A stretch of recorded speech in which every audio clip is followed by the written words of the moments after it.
Alors, le contrat intelligent apparaît la première fois dans les années 90, notamment sous la forme de machines à café ou encore de distributeurs de billets de banque ou toute autre forme de machine qu'on utilise dans la vie courante pour exécuter un travail répétitif pour l'être humain. Comme dit plus haut, c'est Nick Szabo qui en parle pour la première fois. Donc voici Monsieur Szabo. Il espérait arriver à une désintermédiation qui permet non seulement d'aller plus vite, mais aussi d'avoir un service de qualité moins cher et le plus pratique possible. Mais le plus important, c'est qu'il voit en le contrat intelligent une forme simplifiée du contrat sémantique, parfois incompréhensible des cabinets d'avocats. Je vous rappelle que Nick Szabo n'est pas simplement un cryptographe, mais qu'il est également un juriste. La propriété centrale d'un contrat intelligent est sa capacité à faire tenir aux partenaires leurs obligations. Alors, une des particularités dans le monde de la blockchain, c'est que c'est Ethereum qui a fait entrer le contrat intelligent comme notion dans la blockchain. Ethereum va consciemment ou inconsciemment faire entrer le monde du droit et de la finance dans une marche forcée du changement et de la résilience. Cette petite révolution est intimement liée à la machine virtuelle. Les contrats intelligents ont des particularités qui les différencient du langage traditionnel en informatique. Une fois déployés, ils sont immuables et ne peuvent plus être modifiés. Cependant, il est devenu possible de pouvoir publier un nouveau contrat au-dessus de l'ancien afin de renforcer par exemple la sécurité. C'est ce qu'on appelle aujourd'hui la mise à jour d'un contrat intelligent. Mais n'oubliez pas, comme je vous l'avais dit, tout ce qui se publie dans la blockchain est ineffaçable. Donc, une personne qui voudra utiliser un ancien contrat que vous, en tant que juriste spécialisé en contrat intelligent, aurez publié plus tôt, pourrait toujours le faire, mais à ses risques et périls, par exemple, si vous lui expliquez, ou bien dans les conditions de vente, si vous expliquez que l'ancien contrat pourrait probablement avoir des bugs sécuritaires. Le langage utilisé aujourd'hui et le plus populaire de tous, c'est Solidity. Alors, le contrat intelligent a un certain nombre d'avantages. Je ne vais pas m'attarder dessus parce que je pense que durant les 10 prochaines années, nous verrons bien quels sont les avantages et les insuffisances du contrat intelligent. Mais en attendant, le plus grand avantage d'un contrat intelligent, c'est qu'il ne nécessite pas un intermédiaire pour s'exécuter. Il faut que toutes les conditions soient remplies par le contractant ou les co-contractants afin que le contrat intelligent puisse s'exécuter sans ambiguïté. C'est ce qu'on appelle aujourd'hui la loi du code. Autant il y a des avantages, il y a quand même quelques insuffisances qu'on a commencé à avoir. Une des insuffisances reprochées au contrat intelligent par le monde du droit, par exemple, c'est le manque de solennité par rapport aux autres contrats traditionnels. L'autre reproche, c'est que son adoption ou bien son acceptation en tant que contrat n'est valide que dans des états bien précis. Ce qu'on est en train de voir aujourd'hui, ou depuis déjà 2 ans, c'est qu'il y a une fragmentation du droit des contrats et des obligations. Quelques exemples. En Arizona, aux États-Unis, le contrat intelligent a depuis le 29 mars 2017 un effet juridique dans le commerce. Vous pourrez par exemple le trouver sous le numéro AZHB 2417/2017.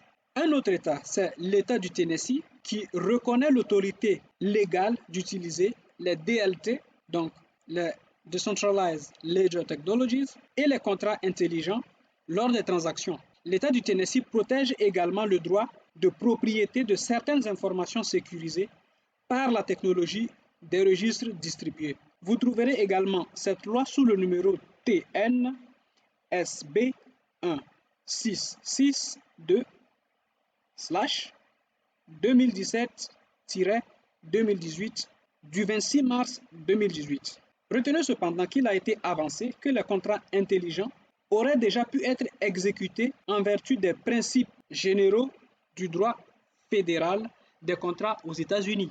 Ceci est très révélateur lorsqu'on sait que, par exemple, dans le monde du droit romain, les contrats intelligents sont rebutés par la plupart des professionnels. J'ai même fait une expérience en appelant 5 cabinets d'avocats.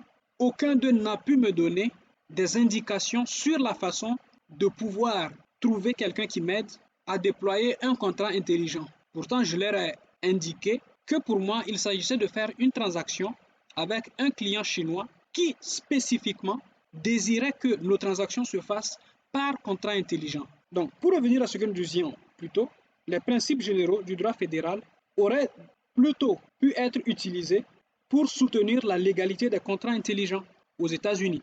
On avance que la loi sur les transactions électroniques uniformes, qui s'appelle UETA, et la loi sur les signatures électroniques dans le commerce mondial et national, loi appelée e-sign, ESIGN, fournirait une base juridique suffisante pour que les contrats intelligents soient intégrés au terme d'un contrat juridique afin de ne pas avoir à exiger toute législation supplémentaire sur mesure.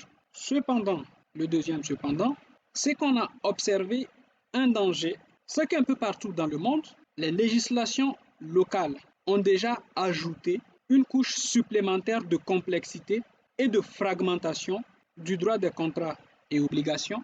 Et pire, on trouve par exemple des définitions très mal faites de la blockchain et du contrat intelligent. Si nous revenons à l'Arizona Act dit que la blockchain, c'est un registre immuable qui fournit une vérité non censurée. Pour moi, ceci, c'est une grosse erreur pour un certain nombre de raisons. Le premier, c'est que cette déclaration ne tient pas compte de la nature privée ou publique d'une blockchain. Une blockchain comme Bitcoin ou Ethereum public peut avoir le label de registre immuable. Parce que pour pouvoir changer une transaction au sein de blockchain publique, il faut le consentement d'au moins 51% de la totalité de la blockchain. Ce qui est aujourd'hui quasiment impossible pour Ethereum et totalement impossible pour Bitcoin. Par contre, il est facilement, entre guillemets, possible de manipuler les blockchains privées.